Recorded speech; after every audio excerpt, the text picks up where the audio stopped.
अस्सलाम वालेकुम स्टूडेंट्स। अपनी प्रीवियस वीडियो के अंदर हमने माइक्रो इकोनॉमिक्स के जो है वो मेजर ऑब्जेक्टिव्स जो थे उनको डिस्कस किया था। आज की इस वीडियो के अंदर हम नेशनल इनकम जो है उसको देखेंगे कि वो एक्चुअली होती क्या है। हमारा चैप्टर 5 जो है इसका नाम ही नेशनल इनकम है। सो हम नेशनल इनकम को देखने जा रहे हैं कि नेशनल इनकम एक्चुअली होती क्या है। नेशनल इनकम की जो डेफिनेशन है वो कुछ इस तरह की है कि it is the market value of all good and services produced in a country during a given time period usually 1 year. ठीक है, तो नेशनल इनकम क्या है? ये बेसिकली मार्केट वैल्यू है। मार्केट वैल्यू क्या है कि जो मार्केट में रेट चल रहा होगा ना, जितने भी चीज़ें बिक रही होंगी उन सबको अगर ऐड कर दिया जाए तो एक टोटल मार्केट वैल्यू बन जाएगी। किन की मार्केट वैल्यू हम ले रहे हैं? All goods and services produce. जितनी भी गुड एंड सर्विसेज एक इकोनॉमी के अंदर, एक कंट्री के अंदर प्रोड्यूस हो रही हैं, उनकी मार्केट वैल्यू जो है वो क्या है? वो कहलाती है नेशनल इनकम। ठीक है। सो ये जो मार्केट वैल्यू ली जाती है ये सारी गुड एंड सर्विसेज की ली जाती है जो प्रोड्यूस हुई हैं इन अ कंट्री, एक कंट्री के अंदर during a given time period, जो कि एक गिवन टाइम पीरियड होता है। नॉर्मली 1 ईयर का टाइम पीरियड होता है। एक साल के टाइम पीरियड में जितनी भी गुड एंड सर्विसेज प्रोड्यूस हुई हैं एक कंट्री के अंदर, एक इकोनॉमी के अंदर, उनकी अगर मार्केट वैल्यू ले ली जाए तो वो क्या कहलाती है? National income. ठीक है। सो तीन चीज़ों के ऊपर आपने फोकस रखना है, एक मार्केट वैल्यू पे, एक गुड एंड सर्विसेज पे, और एक किस पे? कंट्री पे। कि एक खास कंट्री की नेशनल इनकम हमेशा कैलकुलेट की जाती है। जैसे पाकिस्तान है तो इसकी नेशनल इनकम कैलकुलेट की जाएगी। अगर हम बात करेंगे पाकिस्तान की नेशनल इनकम कैलकुलेट करनी है तो इसकी जितनी भी गुड एंड सर्विसेज हैं उनकी मार्केट वैल्यू ले ली जाए तो वो क्या होगी? National income. बट एक और इम्पोर्टेंट चीज़ है कि ये एक साल की लेनी है। सो 4 पॉइंट अगर हम देखें तो इस डेफिनेशन के अंदर हैं जो इस डेफिनेशन को कंप्लीट कर रहे हैं कि एक साल के अंदर किसी भी कंट्री के अंदर जितनी गुड एंड सर्विसेज प्रोड्यूस हुई हैं उनकी मार्केट वैल्यू को क्या कहा जाता है? National income. एक कौमी जो है ना आमदन वो कहा जाएगा। ठीक है। ये डेफिनेशन बेसिकली एक इकोनॉमिस्ट से, ठीक है, उन्होंने दी थी। ठीक है, और सैमुअलसन उनका नाम था। इन्होंने एक और डेफिनेशन भी दी हुई है। ये कहते हैं कि it is the loose name, ये एक आमतौर पे इस्तेमाल होने वाला नाम है, which gives for the money mayor. हम जिस नाम को देते हैं मनी मेयर को, मतलब पैसे की सूरत में जो है ना वो मेयर होने वाली चीज़ को, जो है क्या? Of the overall annual flow of good and services in an economy. ये देखा जाए तो ये दोनों एक ही बात है, दोनों डेफिनेशंस बेसिकली एक ही तरह की डेफिनेशंस हैं। कि अगर आप पहली डेफिनेशन को देखें तो वो ये कह रही है कि ओवरऑल एनुअल फ्लो जो है गुड एंड सर्विसेज का किसी भी इकोनॉमी के अंदर या किसी भी कंट्री के अंदर, कि कितनी गुड एंड सर्विसेज जो है ना वो बिक रही हैं, बन रही हैं, कंज्यूम हो रही हैं, इनको अगर मनी की मिकदार के तौर पे मेजर किया जाए, मनी मेजर के तौर पे लिया जाए, तो इसको हम जो है ना एक आम तौर पे नाम जो है वो यूज़ करते हैं, वो है नेशनल इनकम इस चीज़ की। लेकिन ये जो सेकंड वाली डेफिनेशन है ये एक्चुअली में ज़्यादा कॉमनली यूज़ होती है और आपने अपना सारा फोकस इस डेफिनेशन पे रखना है। ये एक प्रॉपर डेफिनेशन है और यही आई कैप एग्जाम में भी चेक कर रहा होता है। सो आपने ये लाजमी अच्छे से याद करनी है। तो अब आपको नेशनल इनकम की डेफिनेशन के बारे में पता लग गया कि नेशनल इनकम होती क्या है। अच्छा, अब इस नेशनल इनकम की डेफिनेशन तो आपने देख ली है। ठीक है, अब कुछ इसी डेफिनेशन, ये जो सेकंड वाली डेफिनेशन थी वही मैंने यहाँ पे दोबारा रिपीट किया, इस डेफिनेशन से रिलेटेड कुछ की पॉइंट्स। ठीक है, ये की पॉइंट्स बहुत इंपॉर्टेंट है।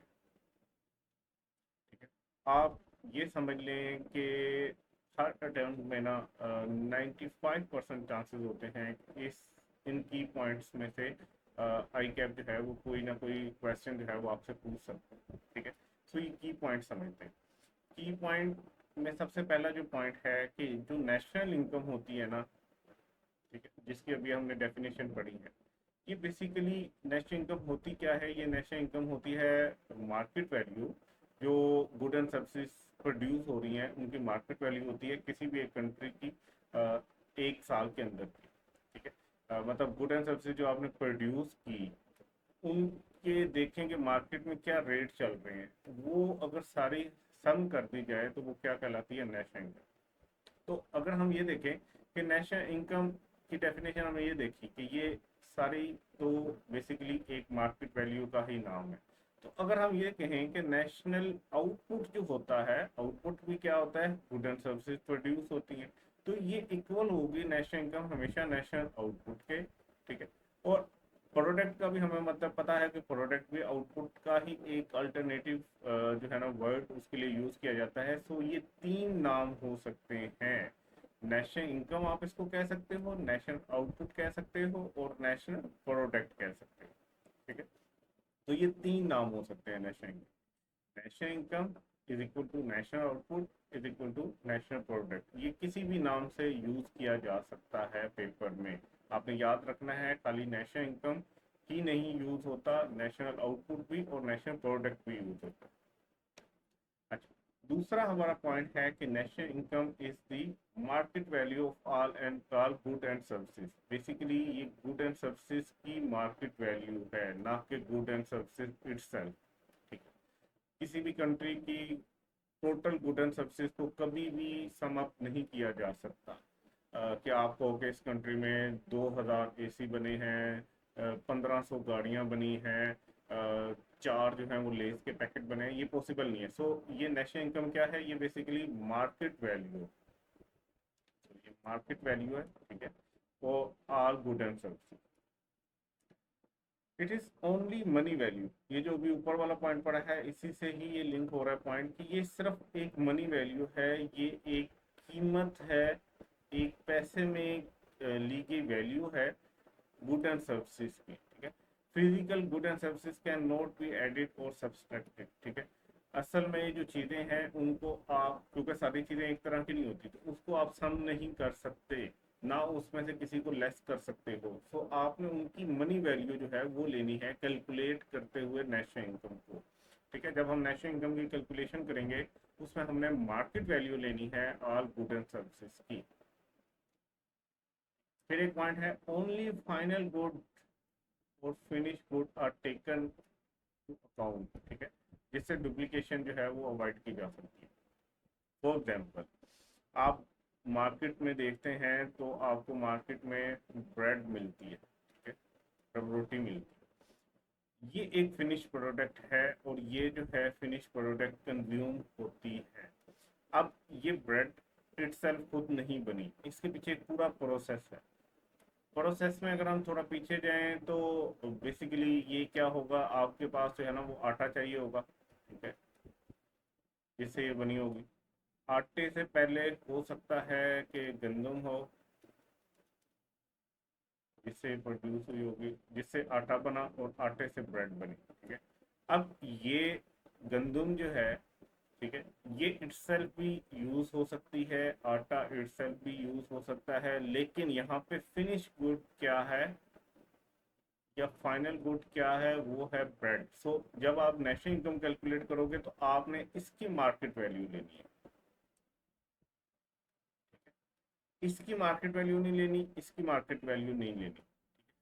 जिस गंदम से ये आटा बना और इस आटे से ये ब्रेड बनी, ये वाली मार्केट वैल्यू नहीं लेनी। अगर आप इसकी मार्केट वैल्यू भी अपनी नेशनल इनकम ऐड कर दोगे, इसकी मार्केट वैल्यू भी नेशनल इनकम ऐड कर दोगे, इसकी मार्केट वैल्यू भी नेशनल इनकम ऐड कर दोगे, तो ये देखो एक ही चीज बनाने के लिए ये चीज यूज हुई, यहाँ से चली ये चीज यहाँ पे पहुंची, यहाँ से पहुंचने के बाद ये फिनिश गुड बनी, ठीक है। ये बेसिकली रॉ मटेरियल था। तो अगर आप ये तीन जगह पे एक ही चीज का रॉ मटेरियल भी ले रहे हो, उसकी फिनिश गुड की वैल्यू भी ले रहे हो, तो आप बेसिकली डुप्लीकेट कर रहे हो, ठीक है। डुप्लीकेट नहीं करना आपने, डुप्लीकेट करोगे तो नेशनल इनकम बेवजह बढ़ जाएगी, जो हमने नहीं करना। हम तो चाहते हैं एक्यूरेट नेशनल इनकम किसी भी इकोनॉमी की या किसी भी कंट्री की कैलकुलेट की जाए, तो उसकी कैलकुलेट कैसे हो सकती है, जो भाई जो फिनिश गुड बन रही है ना, आपने उसकी मार्केट वैल्यू ले ली, ठीक हो गया। हाँ, अगर ये आटा इटसेल्फ फिनिश गुड है, ये इसी तरह कंज्यूम हो रहा है, ये आगे प्रोसेस में नहीं जा रहा, तो फिर आप इसकी मार्केट वैल्यू लोगे। अगर ये गंदम इटसेल्फ यूज हो रही है, आप किसी एनिमल को खिला रहे हो या जैसे भी, तो फिर आपने इसकी मार्केट वैल्यू लेनी। बट अगर ये वाली चीज़ एक अगले प्रोसेस में गई है, वहां से कुछ और बना है और उससे अगले प्रोसेस में फिनिश गुड बनी है, तो आपने हमेशा फिनिश गुड का लेना है, ठीक है। अब देखें, आप इकोनॉमी के अंदर खाली हर गंदम से ब्रेड ही नहीं बनाई जा रही होगी, कुछ और काम भी लिए जा रहे होंगे। तो जो भी आपने देखना है ना, तो आपने हमेशा ये देखना है कि ये कंज्यूम किस स्टेज के ऊपर होती है। अगर तो गंदम इटसेल्फ सिर्फ गंदम की सूरत में ही कंज्यूम हो रही है, तो बस फिर ठीक है, उसकी मार्केट वैल्यू है। लेकिन अगर गंदम से आगे जाके आटा बना है और आटा इटसेल्फ कंज्यूम हो रहा है, तो फिर आटे की वैल्यू ले लो। लेकिन अगर गंदम से आटा बना और आटे से जाके ब्रेड बनी जिसने कंज्यूम होना है, तो फिर उसकी मार्केट वैल्यू लेनी है। आई होप आपको समझ आई होगी बात। देन एक पॉइंट ये है कि हमेशा नेशनल इनकम की जब भी बात होगी, तो हम कहेंगे कि ये सिर्फ 1 साल की है, ठीक है। ये सिर्फ ओनली फॉर 1 ईयर।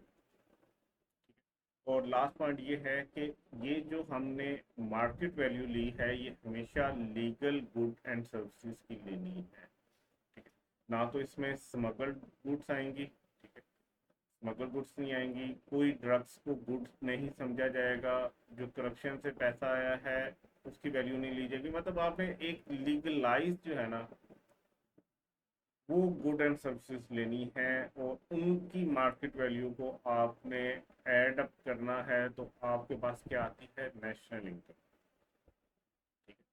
तो हमने नेशनल इनकम जो है ये पढ़ ली। अब ये नेशनल इनकम जो है वो कैलकुलेट कैसे होती है। नेशनल इनकम जो है ना, बेसिकली नेशनल इनकम ही नेशनल एक्सपेंडिचर भी है और नेशनल आउटपुट। अगर ये बात समझ नहीं आई तो मैं आपको समझाता हूँ। हमने कहा कि गुड एंड सर्विसेज जितनी भी बने उनकी मार्केट वैल्यू को नेशनल इनकम कहते हैं, ठीक है। तो वो जो गुड एंड सर्विसेज हैं, वो बेसिकली जो है वो आपकी क्या है, आउटपुट है। तो ये गुड एंड सर्विसेज पहले आपकी आउटपुट होती हैं, इनको आप या इनकी आपकी प्रोडक्ट होती हैं। इस इकोनॉमी की जितनी भी आउटपुट है या जितनी भी प्रोडक्ट है गुड एंड सर्विसेज, वो नेशनल इनकम भी कहलाती है, तो नेशनल आउटपुट भी कहलाती है, ठीक है। So good and services itself क्या है, आउटपुट है। तो आपकी जो इनकम है वो कैसे आ रही होती है, आप गुड एंड सर्विसेज को बनाते हो और उनको फिर बेचते हो। अगर हम आउटपुट कैसे लें कि इन गुड एंड सर्विसेज की मार्केट वैल्यू ले लें कि इतनी हमने आउटपुट बनाई है, तो इट्स मीन कि इतने की हमारे पास आउटपुट है, तो यही नेशनल आउटपुट कहलाएगी। और जितनी की आप चीज़ें बना रहे हो, मार्केट वैल्यू जितनी है उनकी, गुड एंड सर्विसेज जितनी भी बनी है, वही तो मार्केट में जाके बिकनी है। जब मार्केट में बिकेगी तो वहां से ही तो आपको इनकम मिलनी है, ठीक है। इसका मतलब यह है कि जितने की आउटपुट बनाते हो आप उसको बेच के उतने की ही इनकम कमा रहे होते हो, ठीक है। तो ये दो चीजें तो साबित हो गया कि ये दोनों तो सेम है। अगर हम आउटपुट को भी मार्केट वैल्यू के अंदर लें, तो वो एग्जैक्टली उतनी ही होगी जितने की वो बिक रही होंगी। तो इसका मतलब है कि बिक के जो आपको पैसा आ रहा है, इनकम, वो इक्वल हो गया आपके वैल्यू ऑफ जो है ना आउटपुट या प्रोडक्ट उसके, ठीक है। क्योंकि दोनों हम एक ही वैल्यू के ऊपर ले रहे हैं, मार्केट वैल्यू। अच्छा, ये आउटपुट बनी, गुड एंड सर्विसेज बनी, ये बिकी तो किसी की इनकम बनी, ठीक है। जिसने खरीदी उसका वो एक्सपेंडिचर बना, उसका खर्चा बना, ठीक है। जिसने बेचा उसकी आमदनी बनी, जिसने खरीदा उसका खर्चा बना। और ये चीज़ें एक्चुअल में क्या है, ये आपका आउटपुट है, ये आपकी गुड एंड सर्विसेज है। तो देखा जाए तो आउटपुट जो है ये क्या है, गुड एंड सर्विसेज हैं, उनकी मार्केट वैल्यू है जो इकोनॉमी में बनी। जब ये फॉर एग्जाम्पल 100 रुपए की मार्केट वैल्यू की चीज़ें एक इकोनॉमी में बनी है, तो ये बिकेंगी कितने की, 100 रुपए की। और इनको जो खरीदेगा उसका खर्चा कितना होगा, वो भी 100 रुपये होगा, ठीक है। तो 100 रुपये जो है ये बेसिकली इनकम भी है, एक्सपेंडिचर भी है, आउटपुट भी है, ठीक है। तो नेशनल इनकम बेसिकली इक्वल होता है नेशनल एक्सपेंडिचर के भी और नेशनल आउटपुट के भी। नेशनल इनकम की अगर कैलकुलेशन की बात करें, तो हमारे पास 3 मेथड्स आते हैं, ठीक है। कैलकुलेशन और नेशनल इनकम के जो है ना, हमारे पास 3 मेथड्स हैं। पहला जो मेथड है उसको हम कह सकते हैं, पहला कह लें या दूसरा कह लें या तीसरा कह लें, जो भी कह लें। एक मेथड जो है वो है इनकम मेथड, ठीक है। एक मेथड जो है वो है आउटपुट मेथड, और एक मेथड जो है वो है एक्सपेंडिचर मेथड, ठीक है।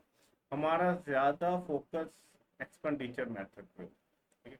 ये थोड़ा सा लेंथी भी है, बट हम इसी से चीज़ों को लेके चलें और स्टार्ट भी हम इसी से करें, ठीक है। फिर इनकम और आउटपुट मेथड को भी हम देख लेंगे। सो आपको आई होप के समझ आ गया होगा कि नेशनल इनकम क्या है और वो किस होती है। अब नेक्स्ट वीडियो के अंदर हम अपना एक्सपेंडिचर मेथड जो है वो स्टार्ट करेंगे। डिफरेंट फेजेस के अंदर एक्सपेंडिचर मेथड को आप यूज करते जाते हो और आपके पास डिफरेंट वैल्यूज आती है। मतलब नेशनल इनकम ये नहीं है कि स्ट्रेट पे आपने 4 फिगर्स लिखी और नेशनल इनकम आ गई, नहीं। नेशनल इनकम एक डिफरेंट फेजेस से गुजरने के बाद आपके पास नेशनल इनकम आती है एक्सपेंडिचर मेथड। तो इंशाल्लाह अगली वीडियो में हम इसको डिस्कस करना स्टार्ट करेंगे। अपना ख्याल रखिएगा। अल्लाह हाफिज।